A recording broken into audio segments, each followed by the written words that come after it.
Hello everybody and welcome back to another episode of Fantasy News. I am your disheveled goblin host Daniel Greene, and today I would like to address a little bit of turbulence that has been going on here in regards to the ongoing Wheel of Time summary project. If you are unaware, we have already released a book one summary on Patreon, and I want to go ahead and give a huge thank you to the amount of support we have gotten over there in terms of feedback, people just enjoying it. That has been so motivational for me to keep going and finish this. But I want to specifically address a lot of people who seem to be kind of giving pushback and saying that hey, it would actually be a lot better if you put them out here on the channel one video at a time.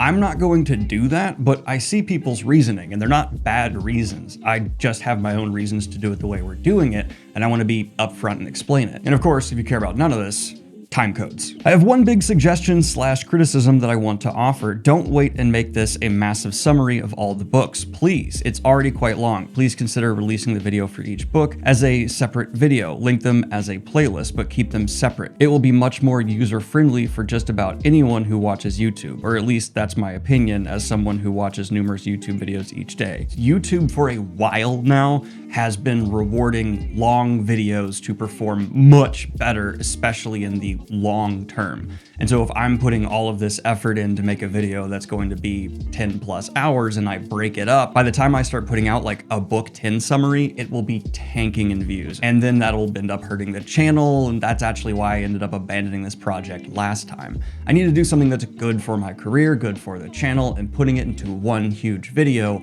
is going to make the video in the short run probably make me less money, but in the long run be more profitable. But we are going to be doing everything we can to accommodate for it. The video will absolutely be broken up by chapters clearly so you can jump to whatever video you need. And I hope that casual Wheel of Time fans will at least click on it, see that, and go, oh, great, I can just jump to wherever I need to go, and that actually counts as interaction for the video. And I believe, because they don't actually tell us stuff, that is good for its health as well in the algorithm. But there are two additional really big reasons why I want to maintain this methodology. First and foremost is, I just want to admit it, kind of an ego thing for me. I love the idea of having one video on my channel where I manage to summarize the entirety of the Wheel of Time.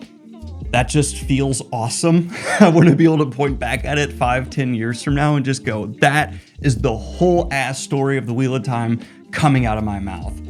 Phrasing. But that, for me, ego, whatever you want to call it, is cool. I enjoy that. And then two, and a more important reason, is I'm getting active feedback, how we're actually making these summaries. And so as we're able to move on to additional books, I can go back and re-edit book one based off feedback I got on book 6. And that way the entire project feels more cohesive and is absolutely higher quality. For example, we've already gotten feedback from certain people on Patreon who have read the books and said hey, I think you maybe phrased this in a way that could be confusing for someone who hasn't read it, and stuff like that is invaluable in terms of the final product being just perfectly accurate, because basically I get to beta test the videos. As the project stands right now, I have recorded up to book 5 in terms of summarizing. Here are the boards going by if you want to see how they look. I think they're quite fun, and people have been suggesting doing merch with these. I have no idea how we would, but that would be fun. There is also Matin Shin, which in the show, they made say specific insecurities about you. I prefer the book version, which instead says this. So nice to plate the strips, so nice. So red the drops that fall, blood so red, so... And Kayla today, as you're reading this, has finished editing the book 2 video, which is going to be posted on Patreon either tomorrow or the day after, whenever I get through my final pass through on it.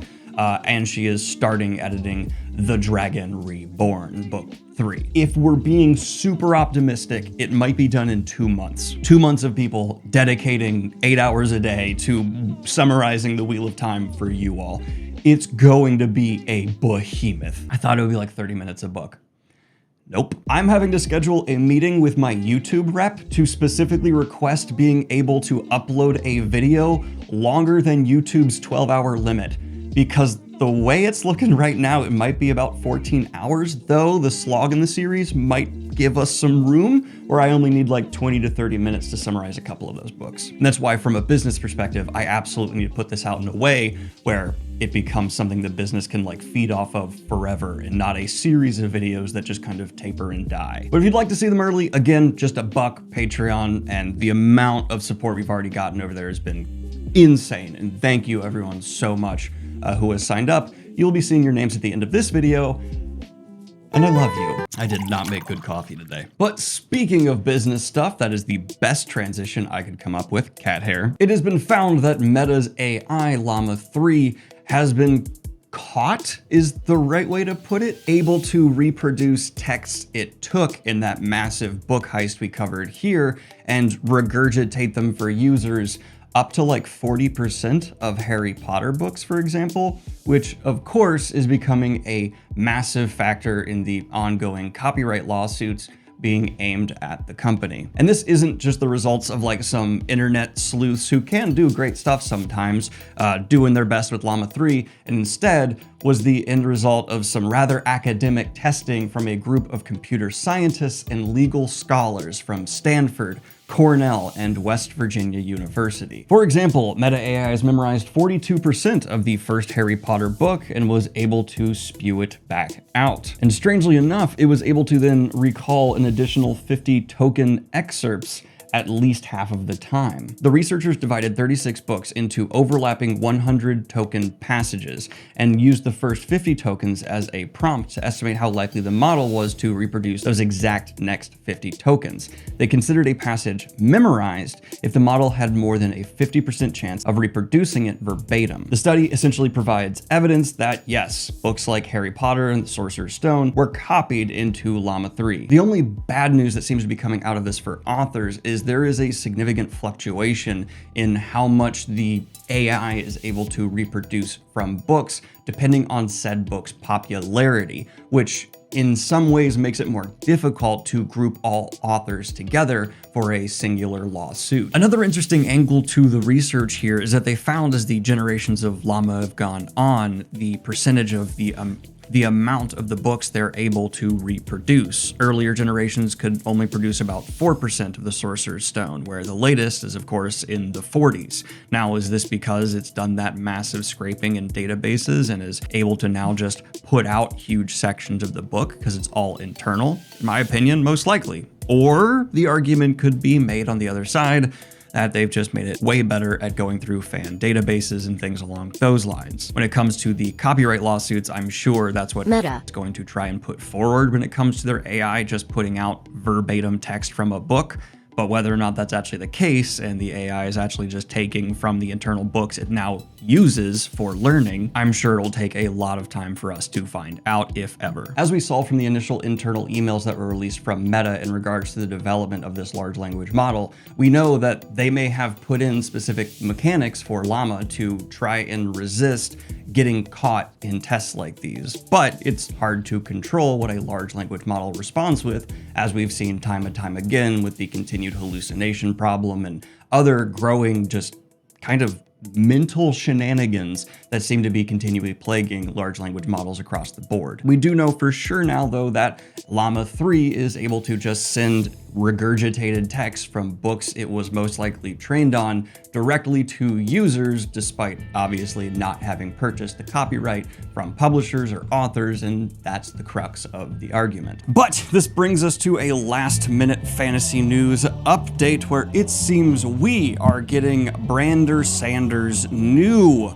Isles of the Emberdark, the 5th secret project, bumped up a bit, and instead of coming out at its original date, it will now start shipping July 1st, and they're going to make the ebook available then as well, and just go ahead and release the audiobook whenever they can. So one of the advantages of kind of doing your own publishing and distribution, Sanderson and his team seem to have just realized, oh, we're ahead of schedule.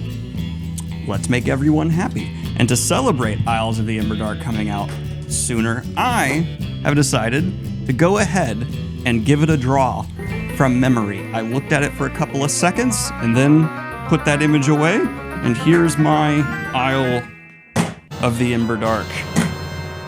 You know, I don't think it's that bad. All right, I'm gonna look at the cover. Hold up.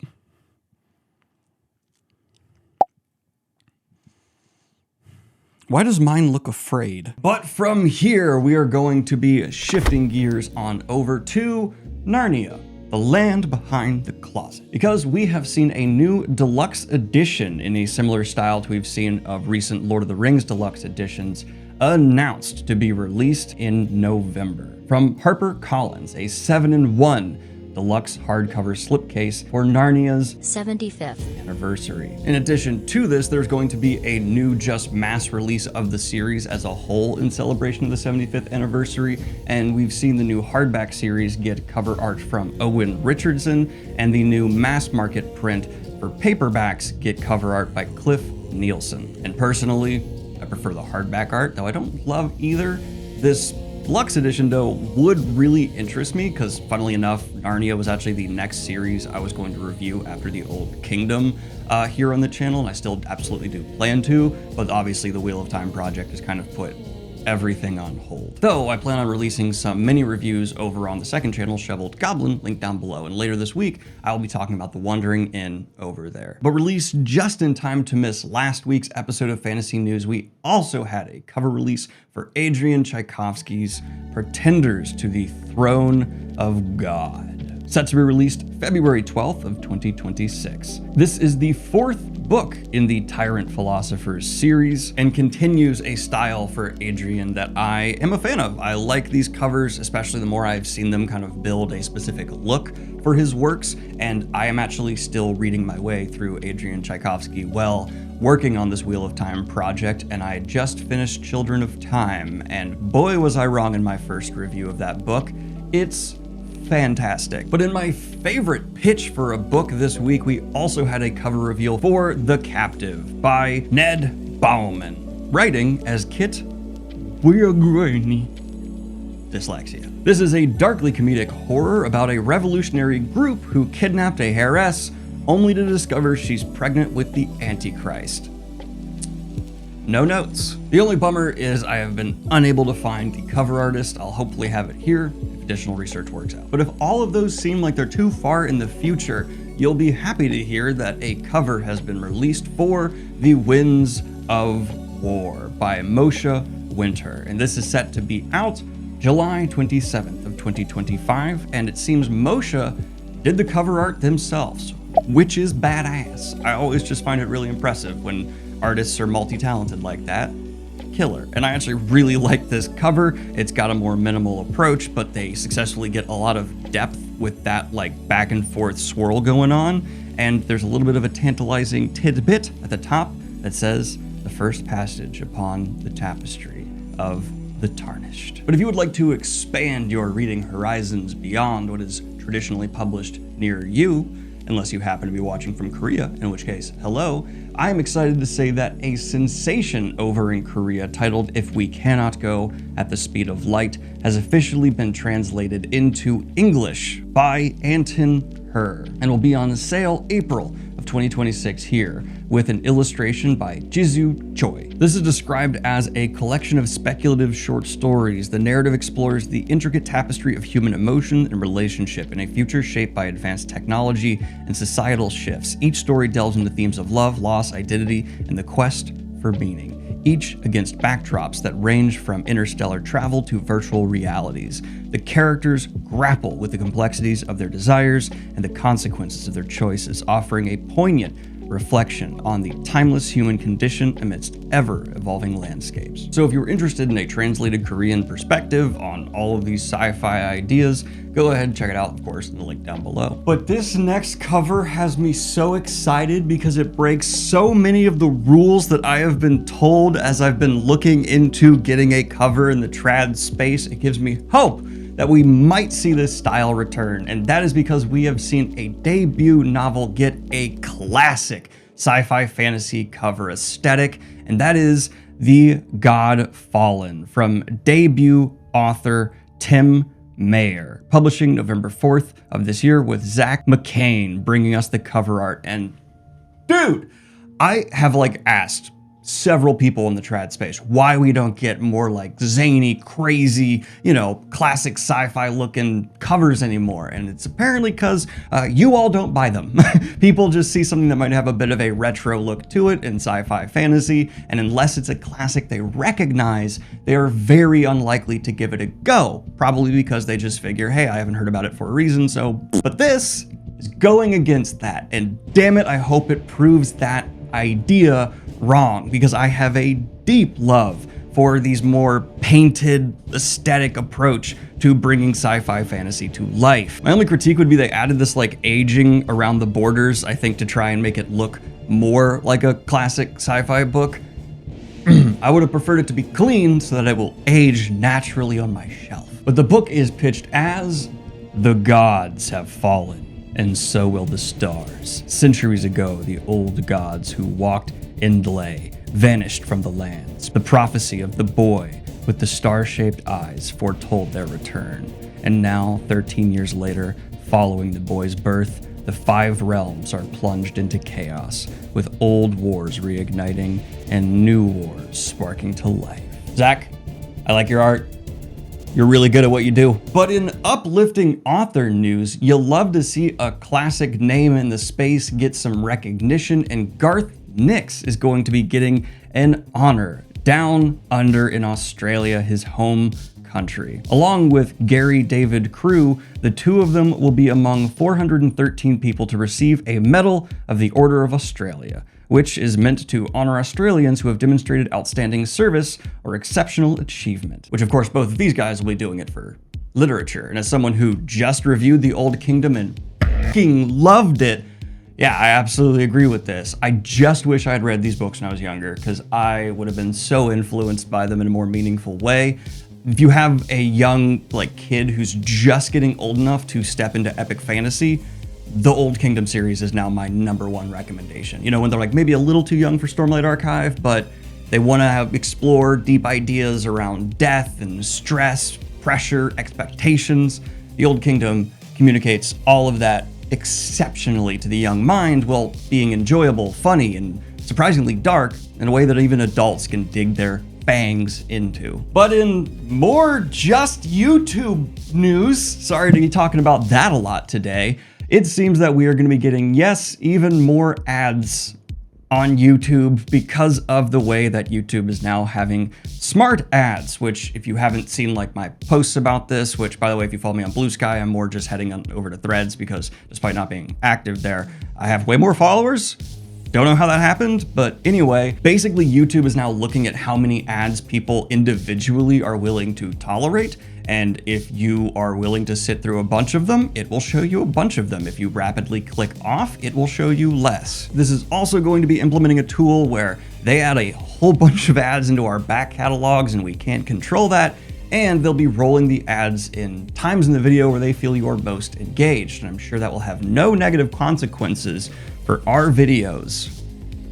They're just trying to nail the 15-second to 30-second ad difference to see how many you'll tolerate till you just piss off. And I'm going to be honest with you, I canceled my Hulu subscription, took that money, and did sign up for the YouTube ad-free. Because even me, very willing to say this as someone who is a YouTuber, it became intolerable. And being able to watch YouTube, because I watch several YouTube videos a day with no ads, it's just been the way to go. Yeah, I agree with a lot of you who are saying in my comment sections, like, it's becoming unbearable.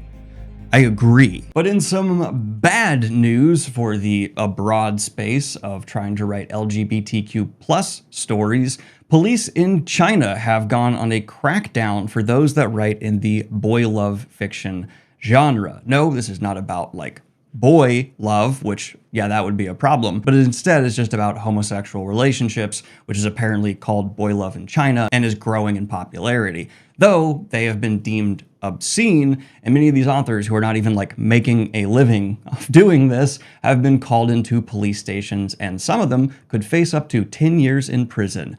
What the And please watch your language at table. Call this smut because it is a genre that's known for having sex scenes, what have you. Look, we can all agree that different cultures allow different things, but this being specifically targeted at queer people is obviously bigoted. There's nothing we can do about it from over here, but just raise awareness that it's happening and go, holy shit. yeah, queer authors, audiences are still targeted, not only just here in America, as we've seen with library crackdowns and stuff like that, but also even in more substantial ways abroad. And it's scary. But in some David Lynch news, we might be getting one posthumous release from the director. And no, it will not be a movie, but reportedly he was working on a project with his main trio of actors, Kyle MacLachlan, Naomi Watts, and Laura Dern. But before it could get off the ground, this show that may have gone to Netflix, of course, he died at 78. That script, though, is going to possibly be published as a novel. His daughter said, "I was sworn to secrecy, but yes, I'm sure Kyle would have been a part of it, and Laura and Naomi Watts. He loved to play with his friends." But despite Jennifer being in the film industry herself, she doesn't want to try and helm a project that was undoubtedly her father's. And as someone who's a big David Lynch fan, yeah, even if I was his kid, I wouldn't feel qualified to make a David Lynch story. They're a vibe. But she finished saying, "None of us ever tried to make his series in his place. We are considering offering that as a published piece so that people can sit with his ideas. It would be very sad if people didn't get to see it." I had a lot of mixed feelings on this at first, but I don't mind it the more I have thought about it. It would feel worse, in my opinion, to try and take someone who as unique as David Lynch and have a different director, daughter or not, try and come in and capture someone who was so specific and stylized. But changing medium in a way that's not traditionally why you would do it, for like adaptation, and allowing his fans to at least see what was going on behind the scenes is kind of beautiful. And yeah, if it comes with a forward, a caveat that this wasn't done, this was a project he was just in the works with, but he had a lot of passion for, I have no issue with that. I think that's pretty damn cool. And I will definitely be buying this book if it does come out, called Unrecorded Ninth. Even that name, just that vein for David Lynch. In regards to people passing, though, in some quickie sad news, we have also seen that actress Pik-Sem Lim, narrator for the Dark Souls series, has passed away at 80 years old. In the age of ancients, the world was unformed, shrouded by fog. I never actually sat and thought about how much I really enjoyed that performance until I heard this news, but damn, yeah, that was a awesome vocal performance for such a specific narration. We have seen that while Pokemon has been dealing with that Pocket World, that's not what it's called, the game that everyone said was kind of riffing off at Pocket Friends, there was machine guns in it. Another competitor has stepped into the animal capturing gameplay genre called Nemo, pitched as a stylized free-to-play open-world action RPG developed by Paw Print Studios. Players explore the dynamic and interactive world of Ideal to catch a variety of creatures, and it'll have PvE and PvP combat. Now, it being free-to-play, big red flags for me, because the Pokemon format, despite all the criticisms I do have for Pokemon games now, has lent itself to microtransactions in a big way, and I have yet to see Pokemon step into that space, or Nintendo I should say, in a overly egregious way, though I have not been paying super close attention.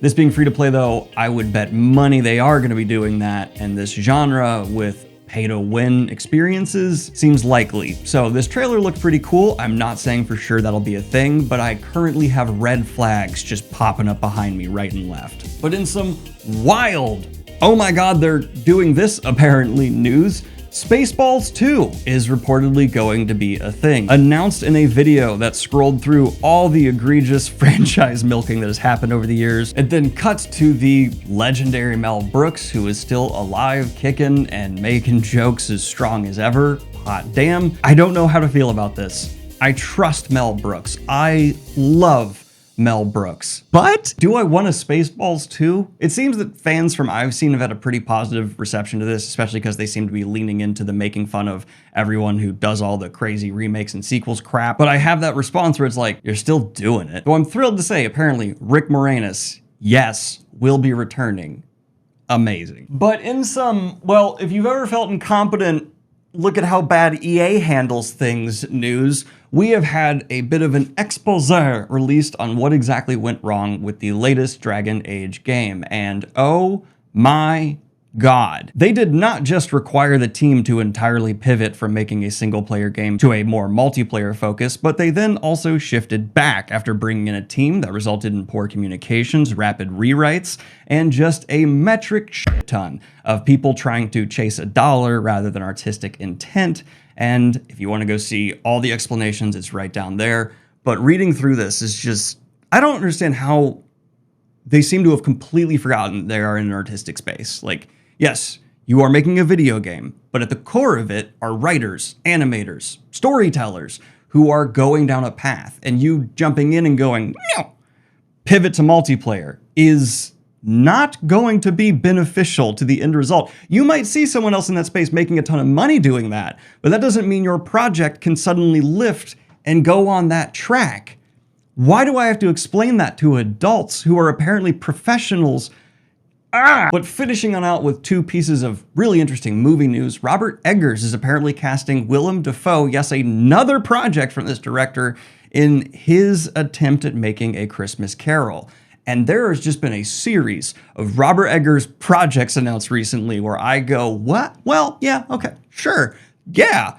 And I like that. I like that he's always stepping a little bit out of beat from where I expect him to go. And Willem Dafoe in A Christmas Carol is such a, I would never think of it, but spot on, target hit. But in the last story of the day, I have to speak from a place of ignorance, but I'm going to do my best. Fans, please correct me on anything in the comments down below. But we have seen the Backrooms smash mega hit series here on YouTube officially be picked up by A24 for adaptation, and most excitingly for fans, the original creator, Kane Parsons, is going to direct, being A24's youngest ever director at just 20 years old. Sorry, 19 now, but I assume by the time he's working on it, 20. That was what I did in my head, but I realized that's technically inaccurate.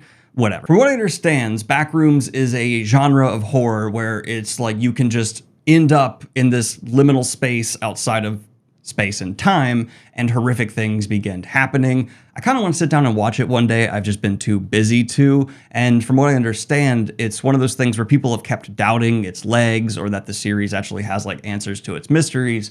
But from at least the conversations I've seen, consistently the story is delivered, and possibly having like a self-contained movie, again, speaking from a place of ignorance, could maybe take a lot of the things that have been extraneous for the storytelling and just give a cleaner version to more mass audiences who aren't as into the augmented reality genre here on YouTube in terms of storytelling. Augmented reality the right word? Or you try to like say something's real and present it in that way, or it's like a Marble Hornets thing?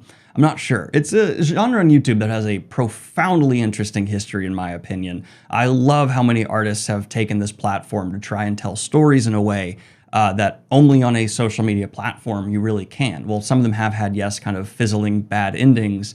It's still neat to see people look at something like this and able to harness it to present a story in a way that you couldn't before. Cool. But this has just been your latest episode of Fantasy News. Like and subscribe if you have not already, and hit the Patreon if you'd like to see episode 1 of the Wheel of Time summaries, the Eye of the World, already up there, and then episode 2 hopefully posted tomorrow as you're watching this or the day after. Thank you all. Love you so much. Have a good one. Peace. And of course, I'd like to record a special shout out to my latest high tier patrons, Kathleen Rosa, Kierington, Satterwhite, Miles Stone, and Chris Davis.